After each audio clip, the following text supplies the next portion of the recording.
Geschmack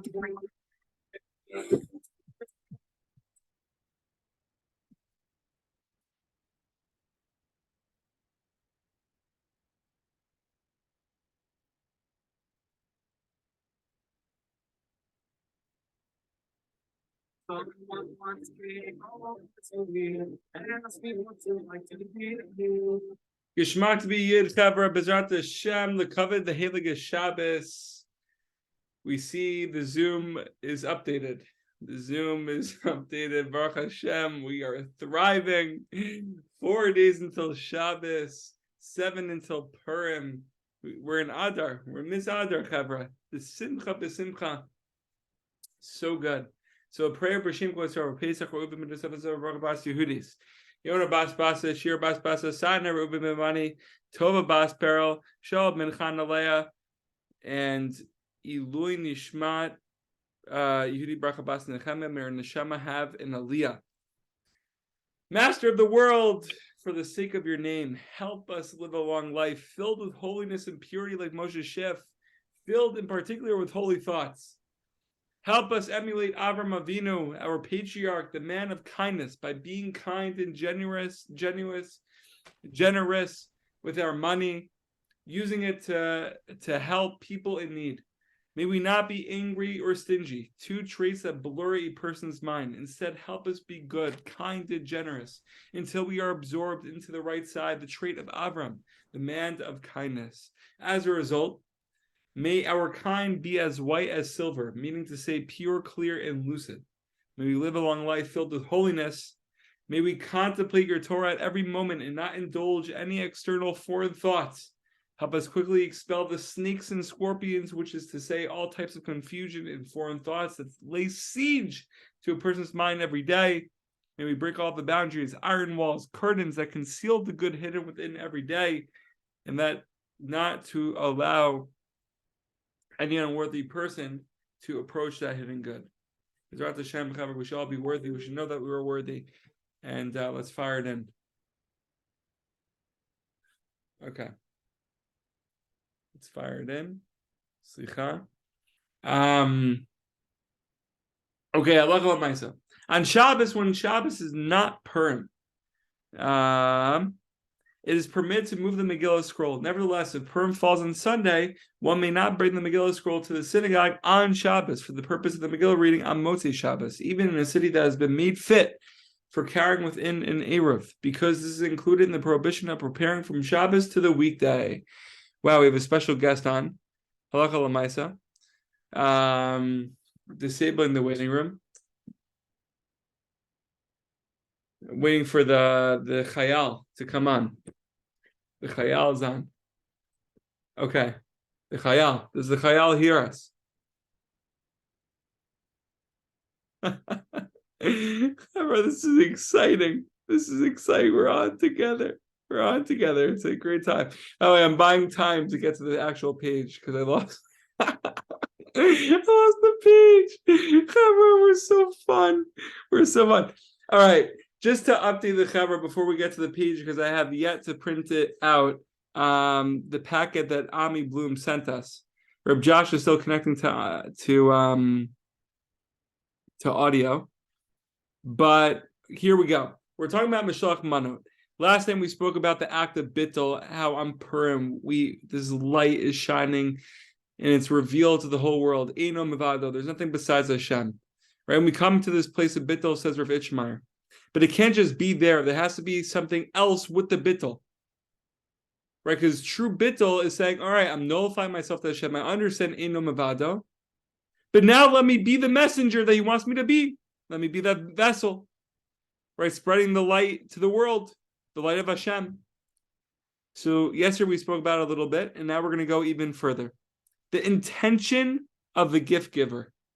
Right? So envision ourselves giving them Mashalach Manot, knocking on our in-laws' house, right? Knocking on every single door. I mean, Samson's been doing it the whole year with the candies and everything. So he's living it Lamaisa. So we just have to learn from Samson. The sages established the mitzvah of giving Mashalach Manot on this day to show that to the contrary, out of the great recognition of Hashem, I am going to take action as He commanded me, And even though we have bittul to him, we don't forget to be his shaliach, his messenger to carry out what he commanded me to do. And I care about and I love his children, the children of the king. And I will not ignore them in our state of bittul. Rather, we will send gift packages to our friends. That is the avodah on Purim. It's interesting, right? Because if we think that if we know that we're a shaliach of Hashem, then really we could fulfill that mitzvah v'ahavta l'recha kamocha, and beyond that, loving all of creation, connecting to all of creation, the holy sparks, which we'll see in a moment. It says here in the footnote, thus we have to be cognizant of the needs of others and not forget about them and miss our state of great bittul. We need to enter into bittul properly and not to forget we are the messengers of Hashem in this world. And he commanded us to love every Jew and care for him spiritually and materially. Very interesting stuff. So just a food for thought. Wait, is that like a pun? A food for thought? Food for thought. Who are the chavra that need a mashalach manot? Right, we have our best friends, we have our family, but let's start thinking about the chavra who really need it. There's a story that could be found in the Holy Brother that was once given out at the DMV. Everyone knows the story. I'm not going to say the names. I think Samson told me the story once, the DMV story, where the Holy Brother was passed. No, well, off record. Just want to say off record. All right, so it's on page 129 if you have it. So it happened the summer before he died. Rav Shlomo asked me, and this is the person telling the story, real story, asked me to drive him to an afternoon gig in Cherry Hill, New Jersey, approximately 2 hours away by car. When I asked him what type of audience he was performing for, he was very vague. I knew Cherry Hill had a relatively large Jewish community, but almost all of Shlomo's concerts are scheduled for the evening. Because afternoon concerts were rare, I was puzzled by the time frame. But when we got to the address he gave me, everything became clear. Our destination proved to be a Y camp for special children. Our audience, a group of 6 children with Down syndrome. I said nothing, but silently bit my lips in fury during the whole concert. When Shlomo's performance was over and we were headed back to New York, I exploded. And this is the person telling the story, Chavra. Shlomo, I fumed. I cannot believe you could waste your time like this. This whole day is practically gone. And for what? A man like you, the Jewish counterpart to Jerry Garcia, should be performing to packed houses in Madison Square Garden, not to 6 kids with Down syndrome in Cherry Hill, New Jersey. Shlomo looked pained at my outburst. Fagala, he remonstrated gently. You were wrong. If I caught one Jewish spark today, if I reached even one Jewish soul, then believe me, the trip was worth it. It was well worth it. Chavra, no matter who it is, Nishmas Yisrael, we should have the holy recognition, the holy awareness that beyond the Mishloach Manot, no matter where we are, we should always know something that's so holy. I'm not going to reveal the Rebbe's name because whenever I quote the Rebbe's name, I always misquote him. But one tactic of the Rebbe, and you guys can figure it out for yourselves, is like when there's a dance circle, the Rebbe is not looking in the circle. He's always looking outside the circle to see who we could pull in.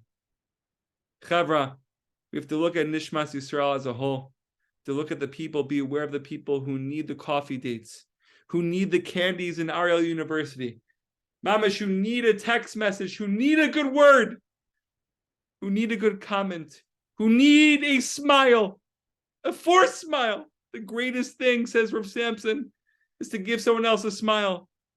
Zrat Hashem, Chaver, we should be zoche.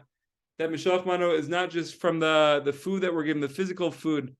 It could be the informal food, the smiling, the dancing, the text messaging. We should be zoche to give Mishloach Mano all year. Questions, comments, please feel free.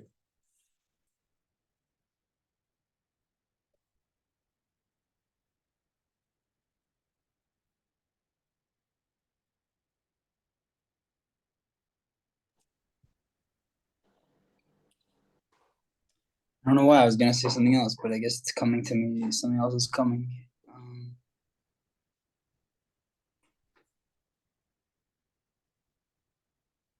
There's a pasuk,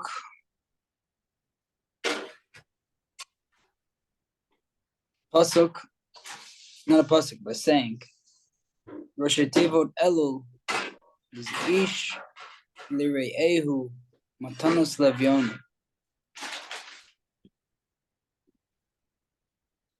Everyone knows there's another pasuk. There's a pasuk. This actually comes from a pasuk. So the saying of ish lire'ehu matanos levionim, Rosh Tevot Elul, hints to a pasuk that we say every day in Mizmor in Psukei Zimra, Mizmor LaToda. We say, wow, why am I forgetting it off the top of my head? Here, second. Give me a second. I have a sitter right here. I'll say it in 10 seconds. Don't. Says the pasuk in Psukei Zimra.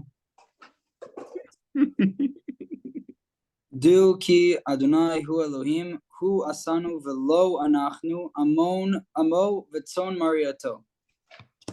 And they say, Chassidic masters explain, when we say the words hu asanu velo anachnu, that we have to mitkaven. When we say velo, the word here in the pasuk is written lamed vav, but we have to be mitkaven lamed aleph. We have to be mitkaven. It's a double meaning, two meanings. There's low and there's low. How do we become his? By being low, by being low lamed aleph, by being bebitul. We see thus that ish l're'ehu matanot li'avyonim, Rosh Tevot Elul, is really the etzem of bittul. And what does it mean to be bittul? Now you can say, I was thinking about this earlier. You can say bittul. If I'm bittul and you're bittul, then what do we all do? Then we're just serving Hashem. What's the point? Like, I have to be bittul to. I'm not being bittul to you. I'm not being bittul to Hashem. Say, Hashem wants you to be bittul so you can give to someone else. But if I'm bittul and he's bittul, what are we giving to each other? We have to understand that it's dafka that. It's dafka the action of me saying to myself, wait, I'm being bittul. I'm saying I'm taking myself back. He's taking it, he or she is taking him or herself back and saying, it's not all about me. It's not about me getting forward. It's not about me moving forward. It's about us as two Yiddish neshamas coming together and being his.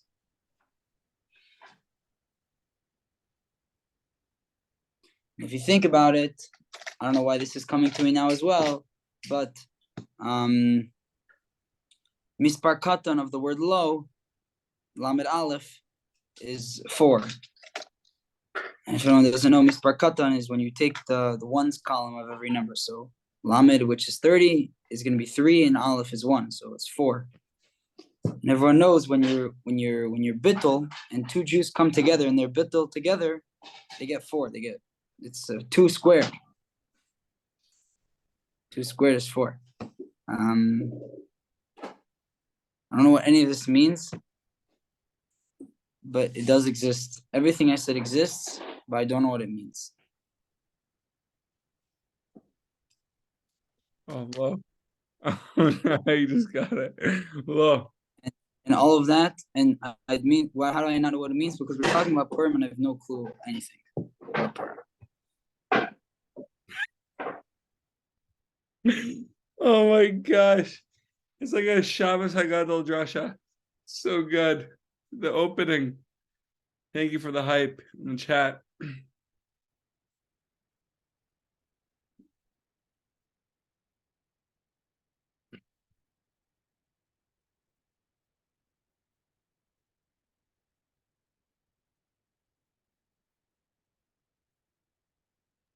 Adani hope it lived up to expectations. If you can, please do.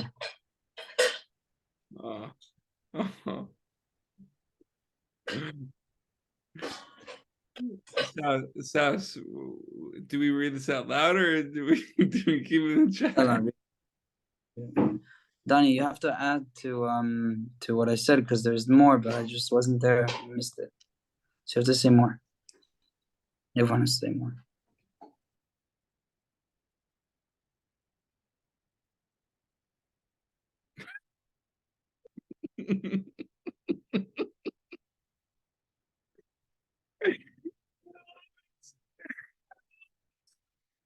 So good. Wait, so who's reading it? Samson? You want to read it? No, Donnie's gonna say it. Enough with reading. Donnie, come on, no.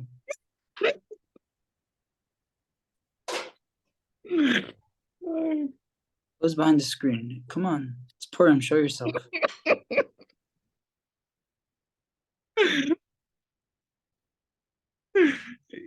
Okay, we have three guesses where Donnie is right now.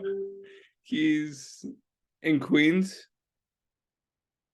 He's in Six Flags. Yerushalayim. Power right now. Yerushalayim. Or okay, so here's what Donnie said because he's no, American Dream. American Dream. said Yerushalayim, Donnie.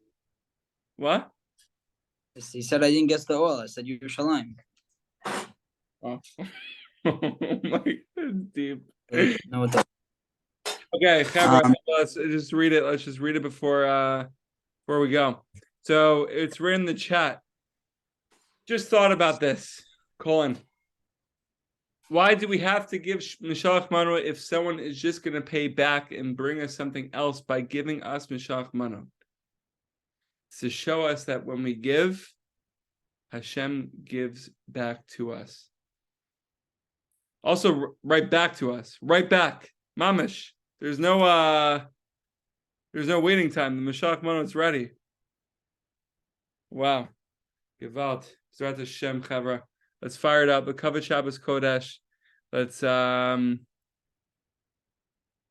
b'simcha tamid.